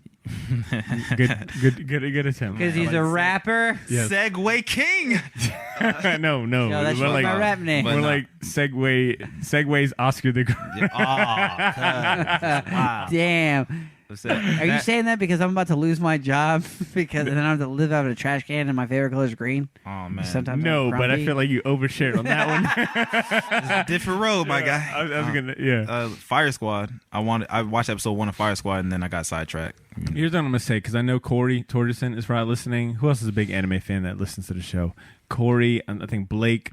There's a few folks. Mecha the Marvelous. Yeah, Mecha the Marvelous. I wish I was a bigger one. I want to hear like their thoughts on some of David's name drops and recommendations. Shaggy Black, Malcolm, of course. Yeah, he claims to be an anime fan, but is he listening? Yeah, is he watching legit ones? It's only the ones I know. Yeah, I have like, no is there idea. some like obscure fucking like super indie don't make me anime? drop all the weird ones I watched when I was a jit. Bro. Okay, so yo, don't I make bet me go ahead and show Parrish off I'm right a now is weirdo out listening, going, oh! Yeah. Like Parrish is your favorite one. You know what? Speaking about Parrish, because OGP. Yeah, shout out to KLA, Alan Fresh now. I know, I got Greg on, I got him to do our first intro song, back in, 2012, 2013. He's been with the podcast since its inception. I think that was one of the promises I made to Greg when I launched the podcast and he was like heavily making music, was like, yo, we will always like play your music. We'll always represent. Like I want you to be the soundtrack for the Short Box. And then eventually, at some point, David really started getting into production, making his own beats. And I was like, man, what better way to encourage this and kind of build that camaraderie and brotherhood and free. Yeah, most importantly, free. Stanley. Because at some point, I think I was going through all of Parrish's beats very quickly, like faster than he could produce beats. And then David started getting the beats, and they were pretty decent. I mean, some of them were. I mean, he was still like early on, but I was like, "Yo, D, I want to start using your beats." I know it was a big deal for David, and we've been using his beats since then. And a lot of times, I think there was a period where I was just using David's beats for like a year straight for all of our music breaks. And then, of course, David started getting into rapping, etc. So I kind of wanted to just kind of maybe take a walk down memory lane. Yeah, you'll like this, David, because Bonner has made me mixtapes for as long as I know, and he always puts there's always a song of yours peppered into like I'll have like the dopest Mac Miller mixtape, and then Mecha the Marvelous. Yeah, that's love. But it's super good. And here's the thing, like I never have to press fast forward because Bonner does a really good job of placing the beats or whatever music that you make inside the album, so it really flows. So I guess, David, I want to hear from your perspective. your relationship with the podcast and making music. I mean, what's your earliest memory of making music for the podcast? Or what do you remember about getting the opportunity to do so? Oh man, so I remember what you gave me FL Studio 7 on your first laptop that Mom and Pa's gave you when you graduated. Mm-hmm. I remember you gave me FL Studio 7. And, you know that FL Studio 7 is a dinosaur right now. Yeah. But it was, I forgot what I was doing because I always used to show you my beats and they were trash, but like you liked them. I'm like, oh man, you sparing my feelings, but that's cool. Mm. But it was this one John I had made. It was I forgot what sample I used, but it was changing. Like I got like so many different sample chops, and I sent it. No, I played it for you, and then you sent it to P, and P liked it. And P was like the dude who I was like, yo, this OG, this mentor. Like, well, if he likes it, I'm doing something right. So I remember, I think that was the first one you played on podcast. Maybe like when was that? Like maybe like November, At least 2013, 13, something like that. 15, 16. Like you know. 2013, something like that. I was like 14 years old. It was, Damn! yeah, it was that. And it was another beat I had called like I remember you really liked that one. Damn, I wonder if I could find all these. Definitely, I have all the mixtapes you gave me. We can just go through. Here's my thing. I'm gonna start doing. I'm gonna start challenging the Shortbox Nation to contests to just do the work for me. Yo, if you can find the first track I played by Mecha the Marvelous. No, honestly, if you can find the first track I played by Mecha Yeah, the I actually have Marvelous, one of your albums, like probably. Mecha Marvelous The Vault. The Vault. Oh, no, that's I made. That's like a compilation I made of all the. Because David I sent got me your mixtape, bro. at one point he was sending me I like literally have a yo mixtape. beats every Monday, and I would just have random instrumentals in my Google Gmail, and every month I would just collect them into like something, and eventually I put all of them, all these loosies into one compilation. Yo, how do you know a beat's finished? You're talking to the person who is a minimalist at heart. So if I like it, it's done. So you never try. So, but like, do you? So would you say? Because Kanye West, I'm just saying he's. Hold on. So basically, like to compare in the sense of like Kanye West is like, does he seem like the type of person that would basically take it, fuck with it even more, add more shit to where like it's like not even recognized from where you first get it? I'm just now getting into that now, just because I know more people. I'm starting to get out more. So if I do like a beat and I feel like I'm missing keys or something like that, I can send it to my boy Detour. I can send it to my boy who knows, the whole artistic musician community in Jacksonville for like the younger people. I can send it to him to get that done. But for like a long time, it was just like if I like it, it's done. Like to me, like I didn't have good speakers growing up, so I didn't know what a bass line was till like Barter showed me like They Reminisce Over You by Pete Rock and CL Smooth when I was like 14, 15. I was like, oh, this is a bass line. Oh, this is new stuff. Yeah, it's So been then kinda, you had to like adjust accordingly. Yeah, you know what I'm saying? I had terrible speakers. Like you can't yeah, have it's been bass kind of lines cool to speakers. watch. Oh, he's definitely grown up. Like, Yeah, that's yeah, like well, yeah, 100%. And to like, I mean, personally, I see him, once a week, but He says it like it's a chore. Let's see it once a week. but it's been Does cool. your To, vegetation rice bit, bro? it's been cool to see his equipment grow and the music. Like, Yeah, whoa. all right, pause. Extra pause. His musical equipment grow or get better. I'm sorry. Him purchase more musical equipment, and then the music get better. And straight up, D. And I tell Greg this all the time. I've gotten compliments where people are like, "Hey, the music on your show is fantastic." Like, there's a reason why I started putting out Shortbox mixtapes. Speaking of which, I'll be putting out volume 2 here in a couple weeks. But there's a reason why I was really, because I'm sorry, I'm getting kind of fuddled around, but I've gotten asked before, like, yo, why do you put a music break in your show? Like, you guys do a podcast. Like, you could just do a straight through conversation. Like, why do you put the music? Why do you do a commercial? It's not a music podcast, break? bro. It's a show. Yeah, well, Show has segments. well, not only that, but I feel like the music adds to the mood of the podcast. Like when you hear Greg's intro, like, yo, you know what you're getting into. Bro, you want that Toonami, bro. You want that and Toonami. honestly- I would have been like, honestly- why do you put music? Toonami. Honestly, I think without really thinking about it until much later, Toonami and Adult Swim were always big inspirations Dude, for this. hell yeah. Like, here's the thing. That blew my fucking mind when that, like, stuff like that. I was like, yo, what is this? And like, Bruh. When they had Flying Lotus, when Yo. Flying Lotus first getting the 2000, bro, that Adult whole era is Yeah, Adult Swim introduced me to like Jay Dilla, the Mad Libs, the Flying Lotuses, like with their bumps. So for me, not only that, I feel like it's a good. Not only that, do we literally take a break when we do a music break, like quick 5 minutes? But I also want to kind of break the mundanity, The monotony. the monotony. Thank you, of hearing talking. Like I feel like that's a good palate cleanser when you get. Originally I was doing like the full track, so 2-3 minute break, and then you can break. Like you said, you can break. Like as soon as the music breaks go, you know that the last half is gonna be all right. Cool. This is gonna be like. Yep. That we're gonna have fun. This is gonna be like, oh, these guys are really gonna like. The first half is like kind of depending on how Drew fucking like listens to Barter. If Drew follows, the script. Follows the fucking rules. Yeah, not today. Yeah, but like I'll never forget, like Nick Wagner saying that, hey, I really love the intro song. I play, your podcast while I'm tattooing, and when it gets to the music break, even my clients are kind of like vibing with it. So, I mean, I feel like this show wouldn't be... I don't know what it would be like without you and Greg's music input. Like, I think that helps differentiate us. Like, it gives us a sort of, a cool factor. Yeah, and here's the thing, and that's another thing that I liked about it, too, as well. Sorry to add to it, it's just like, if it gives it more of like this is our production. Like, this is the podcast. Like, this is like... something that like, and I feel, and David's not lazily doing this. This is not something that he's just doing for like, let me like, boo, boo. David, how many times? How many times? And I want all of our listeners to know, I hear beats by David on a weekly basis. He only shows me the good ones. So like, my thing is like, so every Monday when I go over to the house, it is a ritual that I go inside David's room.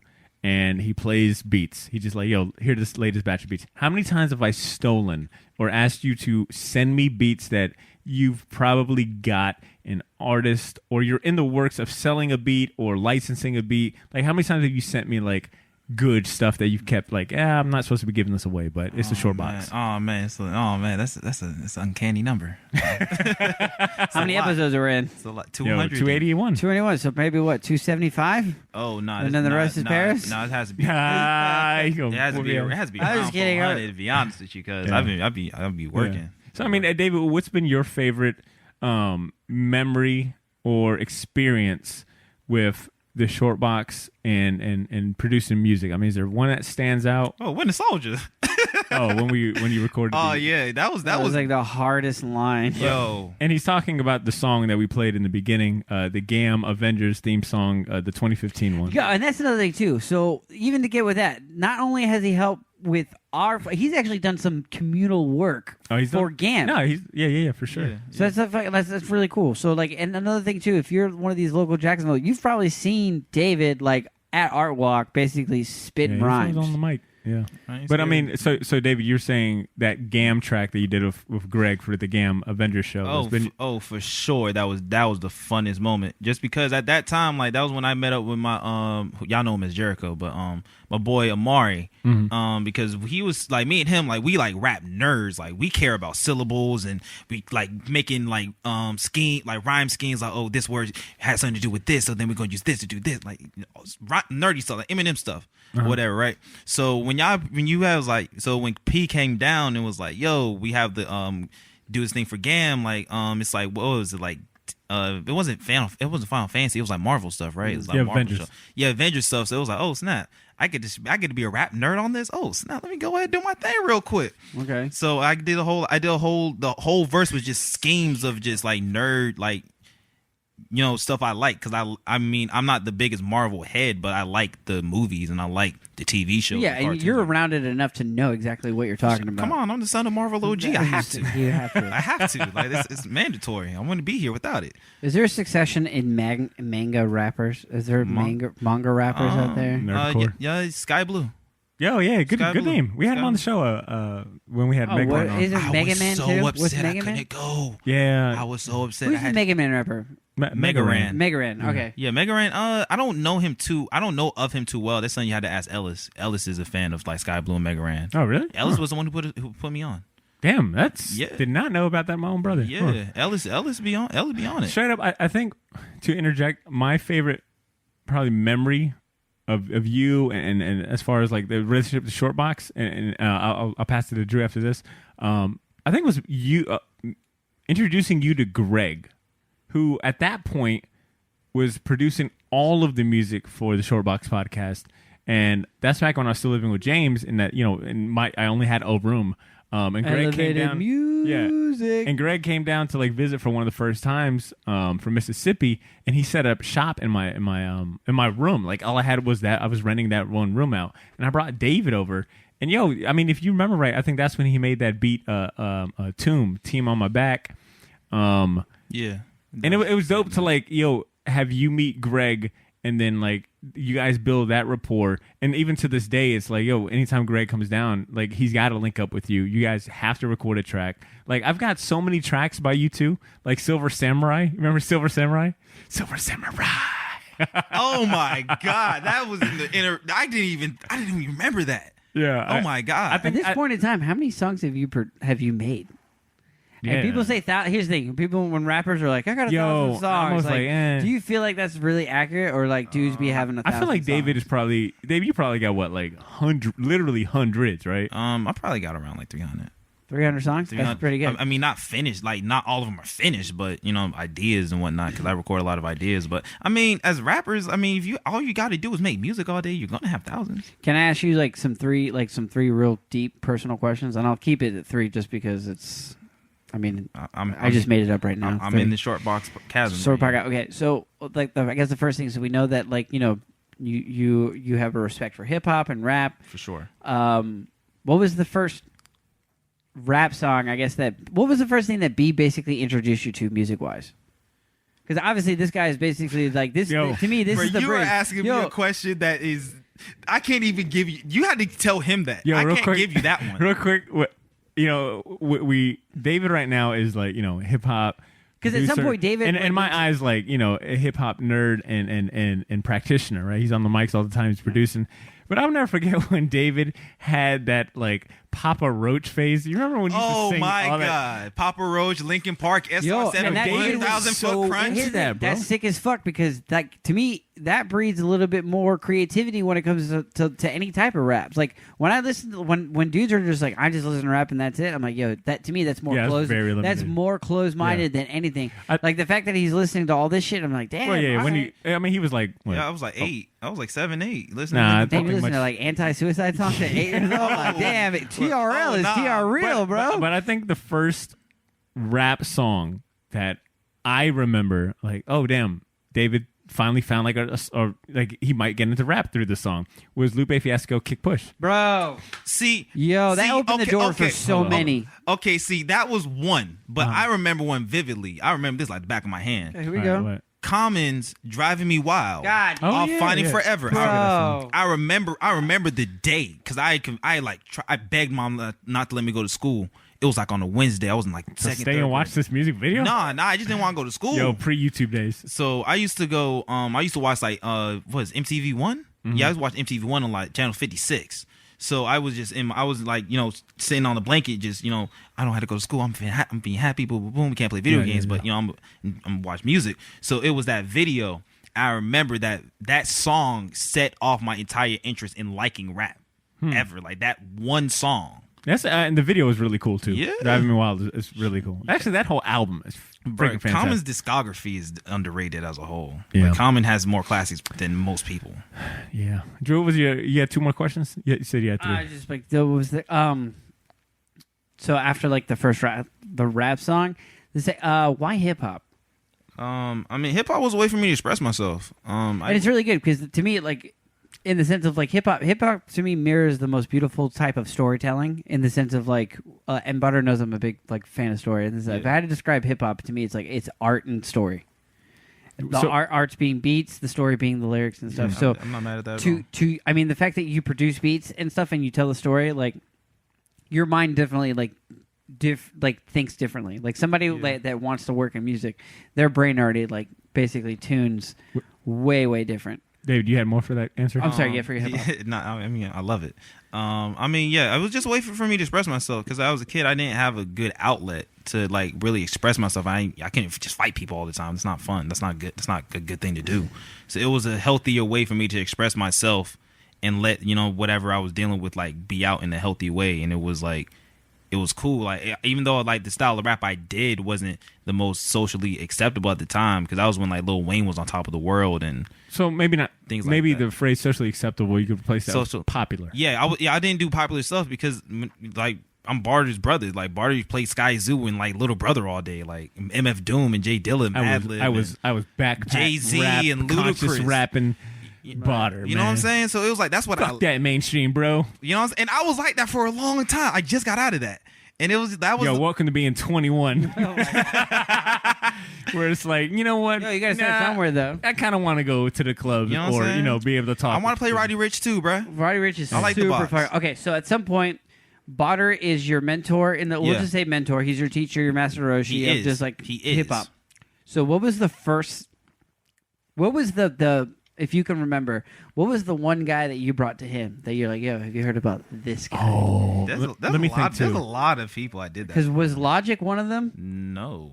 Ah. Yeah. Who brought Logic? maybe, no, somebody. maybe. Here's the thing. I remember Logic was basically like you told me about Logic because only somebody else told you about Logic. Jericho brought me Logic.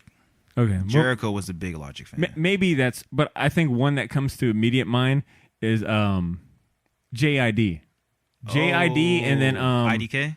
and IDK. I think you brought them both to me. So David for me has also been a very good source of staying with. Because I mean, at some point, understandably, you just don't keep up. Especially, I guess I can only speak for myself, but I stopped keeping up with rap for a certain period of time. Now I just, I'm always on hip hop heads. I'm pretty up to date, and I listen, things like Joe Budden podcast and other podcasts. Yeah. But there was a period after high school and when I was in college, and then joined the military, where I just could not stay up to date like I wanted. So when I'd go over to the house on Mondays for dinner, family dinner, David would be like, "Yo, I'll play you my beats, but did you also happen to hear this project or this person?" And I'd be like, "No, I wasn't hanging out on the rap blogs like that." So I think IDK, JID are Julian Malone, if you remember him. No. Man, Some of them didn't stick. Yeah, so, I mean, I remember bringing him to you though. I remember he was signed to Stone's Throw, and he had a song where he sampled Stylistics World Go Round. I more than likely. I firmly I want to add this real quick because you brought it up and I got to put it out there. David he definitely showed me some artists, but the thing I give him more credit for is showing me samples.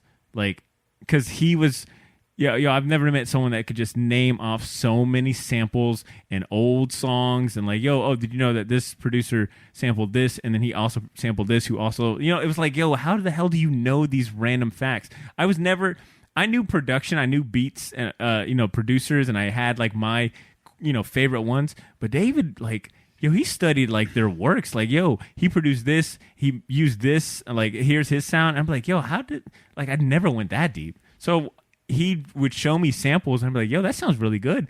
And I would always be like, I just want to listen to the old song, this old OJ song, this old, whatever soul song. But David was listening to it because he was like, this producer used it, so there's got to be some tunes or elements to it that I need. Yeah. For sure. So that's just blowing my mind, the fact that like you're doing all that shit. That's crazy. So I guess David, Shouts out whosample.com.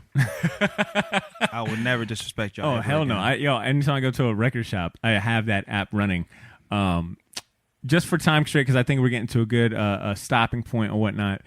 David, do you want to go ahead and talk about what you're working on now? I already mentioned that for our patrons, our Shortbox patrons, I'll be putting out a volume 2 of the Shortbox mixtape, so I'll have a collection of beats by you as well as beats by Greg.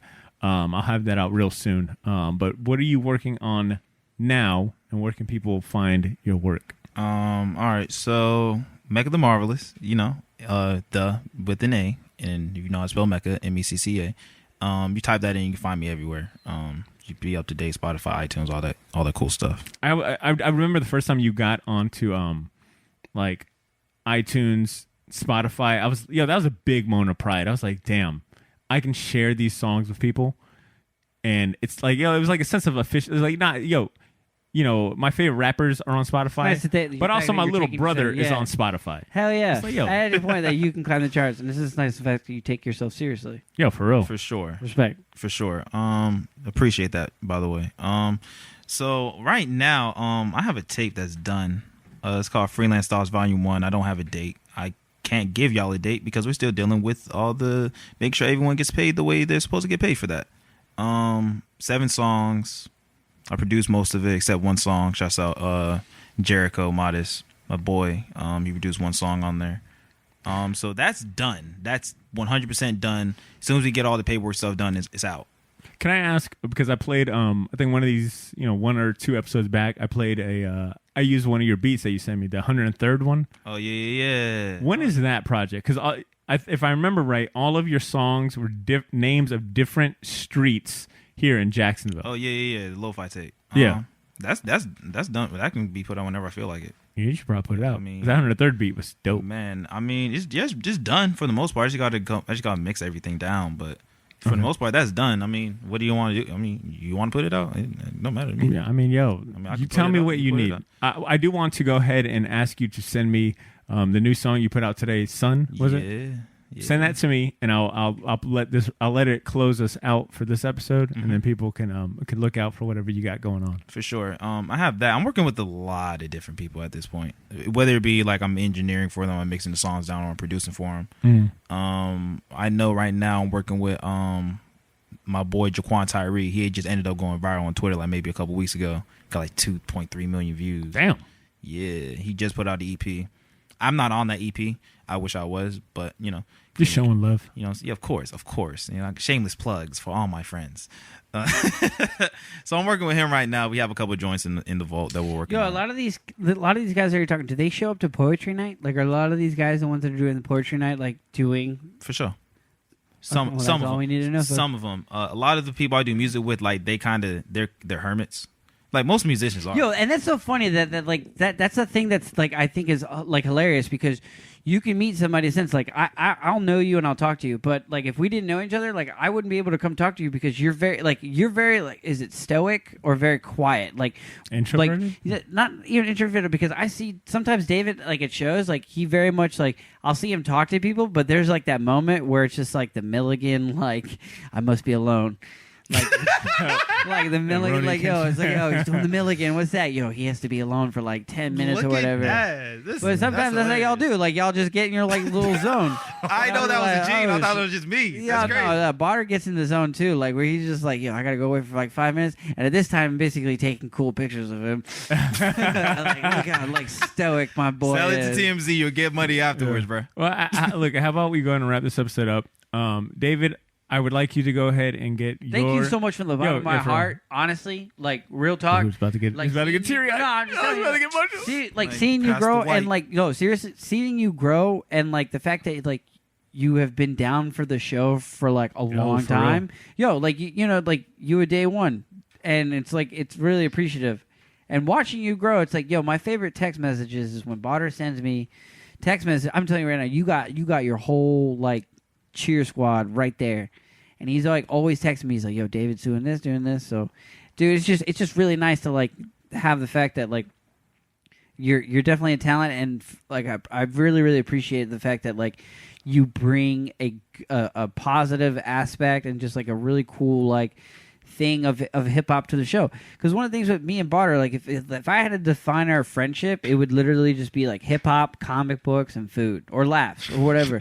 Honestly, it's just like it's so crazy to me like how much like I love hip hop and I love comic books, and the fact that like you're able to like bring both of them together is awesome. Like it's a beautiful experience. So on behalf of Andrew Torres, not the show. What is this tear that befalls my eye? Like real talk, like I think you deserve, like, I mean, you're a real one, bro. Yeah, like I said, I'll keep it short, sweet, whatnot. I think the music that you and Greg have provided the show for all of these years. Sometimes I forget how long you guys have been, providing music for the show. As like it would not be the same show without it. Like it is an integral part of the show that a lot of people have told me, like, those are my favorite. That's my favorite part of the show. I don't understand what the hell y'all talking about. Like in the middle, I laugh at some parts, but the beats y'all play, damn, they are really good.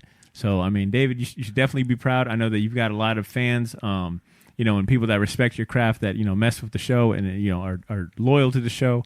So I mean, shout outs to you. Man, appreciate that. And let me say this on record that if it was not for the short box wanting my production, I don't know how long I would have been making beats, to be honest with you. Damn. I'm being dead serious. Real, recognized real. What's the TI? Dead the fuck?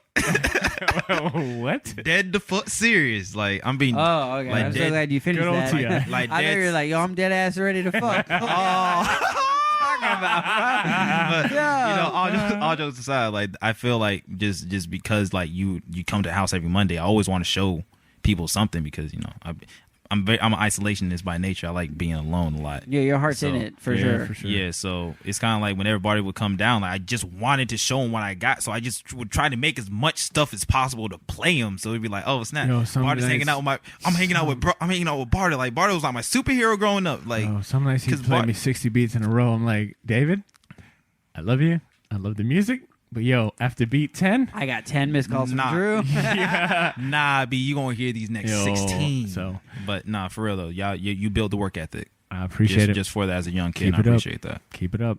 All right, man. With that being said, I think we are at a good stopping point. It's getting late in the night.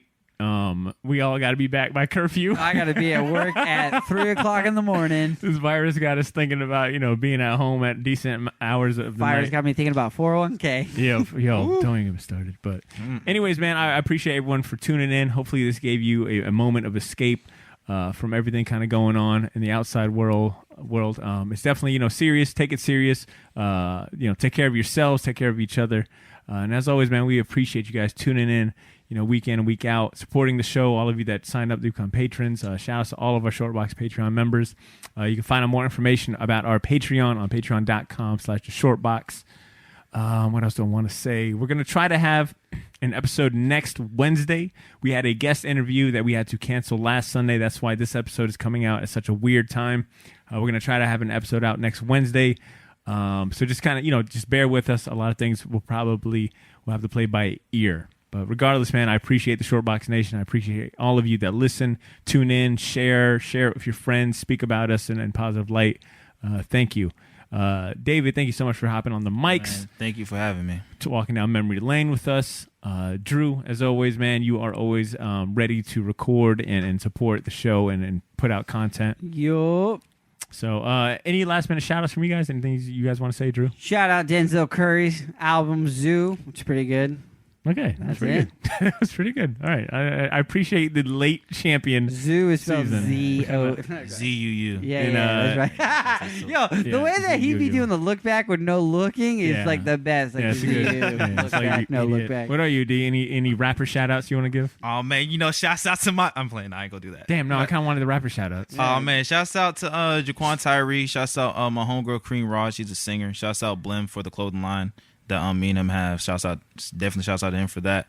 Shouts out to Honey Bree. Shouts out to Justin I'm Famous for the show that he put on Saturday. That was amazing. Oh yeah. Shout out to Justin. He's a Shortbox patron, a big hell supporter. Yeah. And he's always putting David on his shows. Yeah, shouts out to Justin for that. I can shout out people. All right, yeah. Rapper shout outs are like 200 deep. Yeah, Thank you. Yeah, so Also, AKA. Yeah. Okay, one more. Shouts out Smirklore Studios. You feel me? That's where y'all can find me at. If y'all need any production or any engineering or anything like that, you can just book a session with me at smirklores.com and we'll get you set up. Can you do it like Nelly did? You can find me. Yo, good song choice for next time. Oh, you already know. Yeah, we're gonna play some Nelly. All right, folks, we're gonna go ahead and wrap up the show. Thank y'all so much for tuning in. If you want to send us a comment, question, gripe, or anything else, a champion maybe, shoot us an email at theshortboxjacks@gmail.com. I'll go ahead and announce those Collective Con winners maybe in about a month, by a month at least. I haven't forgot about you guys. Check out our Patreon. Sign up for, follow us on social media. So Twitter, Instagram, Facebook, etc. at The Shortbox. And yeah, check out our Patreon page, man. We got bonus episodes. We got merch. We got episode voting and all of that stuff. So patreon.com/shortbox. And until then, we'll hopefully catch you guys next week. In the meantime, stay safe, stay healthy. Yeah.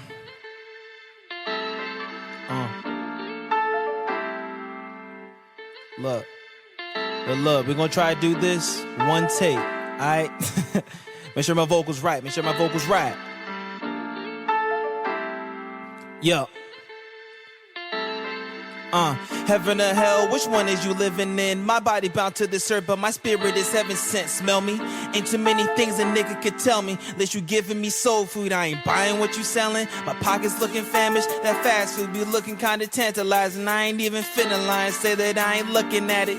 But I know the little bigger. Sometimes the frame too smart to see outside of the picture. But it's different now, back when I was a little child. I had no fear of anything, but just running wild. The pressure of growing broke pipes and produce fewer diamonds. Look in the rough and see how many you finding. Know I needed some guidance within my steps. Sometimes I'm slipping, sometimes I'm leaning to the left. 1 foot in the spiritual and 1 foot in the physical realm. Split at the helm, I can't do both. Sometimes I need some help, but I was made in his image, creating anything with shit that I'm giving. They say I'm gifted, the only thing that's different is I persevered through the odds when I couldn't get even and landed 21. They said it can't be done. I played the cards that I was given till a nigga won. OGs like to call me son because I'm shining like I'm one. And now my time has just begun. I realigned and named the gun and shooting for the stars. They gon' know who we are. I played the cards that I was given till a nigga won. OGs like to call me son because I'm shining like I'm one. And then my time had just begun. I realigned and named the gun and shooting for the stars. They gon' know who we are. They won't play a nigga till they go and make it out the city. Only thing I care about is for the people here to feel me. They won't play a nigga till they go and make it out the city. Only thing I care about